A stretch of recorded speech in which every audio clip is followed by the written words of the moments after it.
Your brain might tell you that things are awful, horrible, dreadful, But just because you think it doesn't mean it's true. Your thoughts may be distorted, inaccurate. downright wrong. Here are 7 tips to regain hope and stop feeling hopeless. 1. Build a support network. Having someone to talk with or ask for help can help you feel less lonely and more hopeful.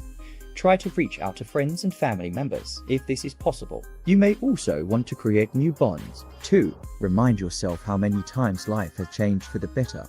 Life is filled with ups and downs, and there's a good chance you've already overcome hardships in the past.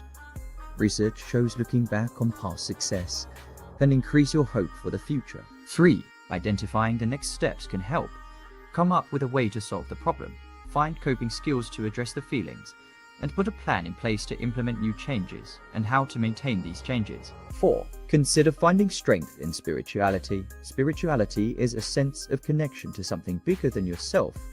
Even if you can't connect with the concept of a god, you could explore other concepts like a higher power, laws of nature, or an inner hero. 5. Try mindfulness meditation. Mindfulness meditation can reduce the severity of several mental health issues, including anxiety, depression, and stress. Try spending 10 to 15 minutes a day practicing mindfulness meditation at home. 6. Avoid making major decisions. Feeling hopeless makes you more likely to think short-term and make subpar decisions for your future. Because of this, it's better to avoid making major decisions such as getting married, moving to a new city, or changing jobs. 7. Focus on making consistent daily progress. When you're feeling hopeless or dejected, it can be easy to lose track of the personal progress you're making daily instead of aiming to recover overnight. Focus on making a small amount of progress every day. Remember, fight for yourself, no matter how difficult it becomes.